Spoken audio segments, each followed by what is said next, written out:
રાત્રે બહાર જોરદાર વરસાદ પડતો હતો. રાતના લગભગ 11:30 વાગ્યા હશે. હું સૂઈ ગયો હતો. અચાનક દરવાજે ઠકઠકનો અવાજ આવ્યો. હું ગભરાઈ ગયો. આટલી રાત્રે આ વરસાદમાં કોણ આવ્યું હશે? દરવાજો ખોલ્યો તો સામે એક સુંદર યુવતી વરસાદમાં ભીંજાઈને ઊભી હતી. મેં તેને અંદર આવવા દીધી. નમસ્કાર મિત્રો, મારું નામ સુશાંત છે. મારા લગ્નને 3 વર્ષ થયા હતા, પણ દુર્ભાગ્યે મારી પત્ની ગંભીર બીમાર પડી અને તેનું અવસાન થયું. તેના જવાથી હું એકદમ એકલો પડી ગયો. હું પહાડની ધારે એક નાના ઘરમાં રહું છું. ત્યાંનું વાતાવરણ ખૂબ સુંદર છે. સવારનો ધુમ્મસ, પક્ષીઓના અવાજો અને દૂર સુધી ફેલાયેલી હરિયાળી. મારું ઘર ગામડેથી થોડું દૂર એકાંતમાં છે. હું 29 વર્ષનો છું અને ખેતી કરીને ગુજરાન ચલાવું છું. હું દેખાવમાં સારો છું, પણ અંદરથી એકદમ એકલો. મેં ક્યારેય નહોતું વિચાર્યું કે મારું જીવન આવી રીતે બદલાશે. આ ઘટના રાતના 11 વાગ્યાની આસપાસની છે. બહાર જોરદાર વરસાદ પડતો હતો. હવા ગર્જના કરતી હતી અને આકાશમાં વીજળી ચમકતી હતી. અચાનક દરવાજે ઠકઠકનો અવાજ આવ્યો. આ એકાંત પહાડી વિસ્તારમાં આટલી રાત્રે કોણ આવે? હું બિછાનેથી ઊભો થયો. થોડી વાર રોકાયો, દરવાજો ખોલું કે નહીં. પછી મેં જોરથી પૂછ્યું, કોણ છે? પણ જવાબ ન આવ્યો. ફરી હળવો ઠકઠકનો અવાજ આવ્યો. મારું દિલ ધડકવા લાગ્યું. થોડું વિચારીને મેં ધીમે ધીમે દરવાજો ખોલ્યો. દરવાજો ખોલતા જ હું સ્તબ્ધ થઈ ગયો. સામે એક સુંદર યુવતી ઊભી હતી. ઉંમર લગભગ 26-27 વર્ષની. તે વરસાદમાં સંપૂર્ણ ભીંજાઈ ગઈ હતી. તેના વાળ પાણીથી લપસણા હતા. ચહેરા પર વરસાદના ટીપા ટપકતા હતા. તે મને જોતી રહી. અમારી નજરો મળી. તેના ચહેરા પર થકાન અને કોઈ મુશ્કેલીનો ભાવ હતો. મેં પૂછ્યું, તું કોણ છે? શું જોઈએ છે? તે થોડી વાર ચૂપ રહી. પછી ધીમા મીઠા અવાજે બોલી, હું રસ્તો ભટકી ગઈ છું. શું હું અંદર આવી શકું? હું તેને જોતો રહ્યો. મારા મનમાં ઘણા સવાલો ઊભા થયા. આટલી સુંદર છોકરી આટલી રાત્રે આ એકાંત પહાડ પર વરસાદમાં અચાનક કેવી રીતે? પણ તેની હાલત જોઈને મારો શંકાનો વિચાર પીગળી ગયો. તે ઠંડીથી કાપતી હતી. હોઠ નીલા પડી ગયા હતા. મેં કહ્યું, અંદર આવ. તે ધીમે ધીમે અંદર આવી. તેના કપડામાંથી પાણી ટપકતું હતું. ફરસ ભીની થઈ ગઈ. તે એક ખૂણામાં ઊભી રહી, જાણે કોઈ વિચારમાં ખોવાઈ ગઈ હોય. તેને જોતા મને મારી પત્ની પ્રિયાની યાદ આવી. તે પણ આવી જ શાંત અને સુંદર હતી. તેની યાદે મારું દિલ ભારે થઈ ગયું. હું અલમારી પાસે ગયો. ત્યાં પ્રિયાની એક સાડી હતી, જે મેં તેને છેલ્લે આપી હતી. તે સાડી મારી લાગણીઓ સાથે જોડાયેલી હતી. મારા ભૂતકાળની યાદ હતી. મેં સાડી હાથમાં લીધી. તેની હળવી સુગંધ હજી પણ હતી. મને ખચકાટ થયો. શું આ સાડી આ અજાણી છોકરીને આપું? શું પ્રિયાની આખરી નિશાની કોઈ બીજાને સોંપું? પણ તે યુવતીની હાલત જોઈને મારામાં માનવતા જાગી. મેં ઊંડો શ્વાસ લીધો, મનને સમજાવ્યું અને સાડી તેની તરફ ધરી. તે કાપતા હાથે સાડી લઈને મને જોતી રહી. મેં કહ્યું, અંદરના રૂમમાં જઈને કપડાં બદલી લે. તે ધીમે ધીમે રૂમમાં ગઈ, સાડી બદલી. હું રસોડામાં ગયો, ચૂલો સળગાવ્યો અને અમે બંને માટે ચા બનાવી. વીજળી ન હોવાથી દીવાની મંદ રોશનીમાં કામ ચલાવ્યું. તે કપડાં બદલીને આવી. જ્યારે મેં તેને જોઈ તો મારું દિલ ધડકી ગયું. પ્રિયાની સાડીમાં તે પ્રિયા જેવી લાગતી હતી. એક પળ માટે લાગ્યું કે પ્રિયા મારી સામે ઊભી છે. અમે બંને ચૂપચાપ એકબીજાને જોતા રહ્યા. તેની આંખોમાં ઘણું બધું છુપાયેલું હતું. તેણે ધીમે ધીમે ચાનો કપ લીધો અને ચા પીવા લાગી. હું પણ હોશમાં આવ્યો. ચા લઈને ખાટ પર બેસી ગયો.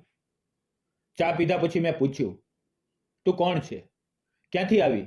ક્યાં જવું છે? તે શાંત અવાજે બોલી, મારું નામ શિવાની છે. હું પુણેથી છું. મેં એક યુવક સાથે પ્રેમ કર્યો.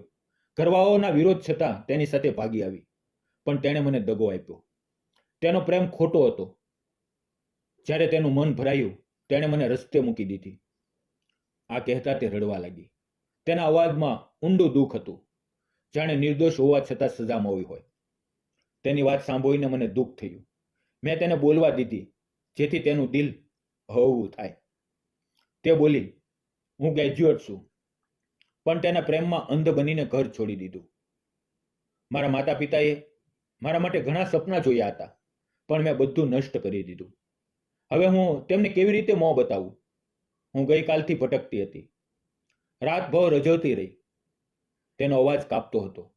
મને લાગ્યું કે જીવન ખતમ કરવું એ જ એકમાત્ર રસ્તો છે. આજે સવારે મેં આ પહાડ પરથી કૂદવાનું નક્કી કર્યું અને તે દિશામાં ચાલતી હતી. ત્યારે તમારું ઘર દેખાયું. મેં તેની વાત વચ્ચે રોકીને કહ્યું, શિવાની, શિવાની, એવું વિચાર ન કર. જીવન એક જ વાર મળે છે. તેને કોઈના માટે બરબાદ ન કર. કોઈ તારા જીવનથી મોટું નથી. ભગવાન ઘણા રસ્તા બતાવે છે. આપણે ફક્ત તેને ઓળખવાના હોય છે. જીવન બદલાય છે, પરિસ્થિતિ બદલાય છે, તો મૃત્યુનો રસ્તો છોડીને જીવનનો નવો રસ્તો પસંદ કર. ભગવાન પર ભરોસો રાખ. મેં ટોપલી ખોલી. તેમાં એક રોટલી હતી. મેં તેને આપી. ભૂખ લાગી હશે, આ ખાઈ લે. તેણે તરત ખરેખર ભૂખ લાગી હતી. તેણે રોટલી ઝડપથી ખાધી. ખાતી વખતે તેની આંખોમાં આંસુ હતા, પણ ચહેરા પર હળવી શાંતિ હતી. હવે રાત ઘણી થઈ ગઈ હતી. ઠંડી વધી ગઈ હતી. મેં તેને સૂવા માટે કહ્યું. ઘરમાં એક જ ખાટ હતી, એટલે હું જમીન પર બિછાનું બિછાવ્યું, એક ઓશીકું લીધું અને જૂની શાલ ઓઢીને બેસી ગયો. મનમાં ઘણા વિચારો ચાલતા હતા. આ છોકરી કોણ છે? શા માટે આવી?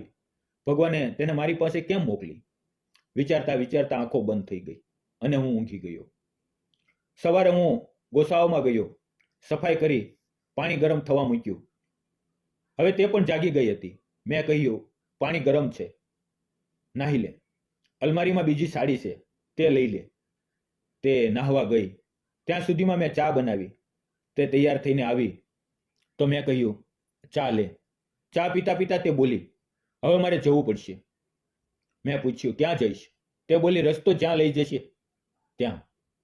મેં કહ્યું, જો તને વાંધો ન હોય તો તું અહીંયા રહી શકા છો. હું એકલો જ રહું છું. હું ખાવાનું બનાવવા લાગ્યો. મને જોઈને તે બોલી, રોકો, હું ખાવાનું બનાવું. તેણે ઝડપથી રોટલી અને શાક બનાવ્યું. મેં ખાવાનું ખાધું અને ખેતર તરફ ગયો. ખેતરનું કામ પૂરું કરીને ઘાસનો ભારો લઈને જ્યારે ઘરે પાછો આવ્યો તો તે ગોસાઓમાં પશુઓને પાણી પીવડાવતી હતી. મેં તેને કહ્યું, આ બધું રહેવા દે. તે બોલી, આમાં શું? આ મારો દિવસનો ક્રમ બની ગયો. તેને સમજ નહોતું પડતું કે હવે ક્યાં જાય. તે મારી સાથે જ રહેવા લાગી. ધીમે ધીમે તે ખુલીને વાત કરવા લાગી, હસવા લાગી. ધીરે ધીરે મને તેની સાથે પ્રેમ થઈ ગયો. તેનો હસતો ચહેરો, તેની ભૂરી આંખો, લાંબા કાળા વાળ, ગુલાબી હોઠ, બધું જ મને ગમવા લાગ્યું. એક દિવસ તે રસોડામાં ચા લઈને આવી અને હું રસોડામાં જતો હતો. ધ્યાન ન રહેવાથી અમે ટકરાઈ ગયા અને ચા અમારા બંને પર ઢોવાઈ ગઈ. તેની સાડી અને મારા કપડાં ખરાબ થઈ ગયા. તે બાથરૂમમાં સાડી ધોવા ગઈ. મેં કહ્યું, હું શર્ટ કાઢું છું, તેને સાથે ધોઈ દે. ખેતરમાં કામથી મારું શરીર મજબૂત હતું. તે મને જોતી રહી અને હું પણ તેને જોતો રહ્યો. થોડી વાર પછી અમે બંને હોશમાં આવ્યા. તે રડવા લાગી. ત્યારે મેં તેને સમજાવી, ચિંતા ન કર, આપણે લગ્ન કરીશું. અમે કોર્ટમાં ગયા અને કોર્ટ મેરેજ કરી લીધા. હવે અમને એક દીકરી છે, જેનું નામ અમે પ્રિયા રાખ્યું. મારું જીવન બદલાઈ ગયું. હું હવે ખૂબ ખુશ છું. અમારું સુખી દાંપત્ય જીવન શરૂ થયું છે. દોસ્તો, તમને શું લાગે છે? અમે લગ્ન કરીને બરાબર કર્યું કે ખોટું? અમને કોમેન્ટમાં જરૂર જણાવો. જીવનમાં કોઈના જવાથી બધું ખતમ નથી થતું. એક દરવાજો બંધ થાય ત્યારે ભગવાન બીજો રસ્તો ખોલે છે. આપણે ફક્ત દિલમાં માનવતા, ધીરજ અને ભરોસો રાખવો જોઈએ. સાચો પ્રેમ ત્યાં હોય છે જ્યાં દિલની સચ્ચાઈ અને સન્માન હોય, નહીં કે દેખાવમાં. દરેક અંધારી રાત પછી નવી સવાર આવે છે અને એ સવાર આપણા જીવનને ફરીથી રોશન કરી શકે છે.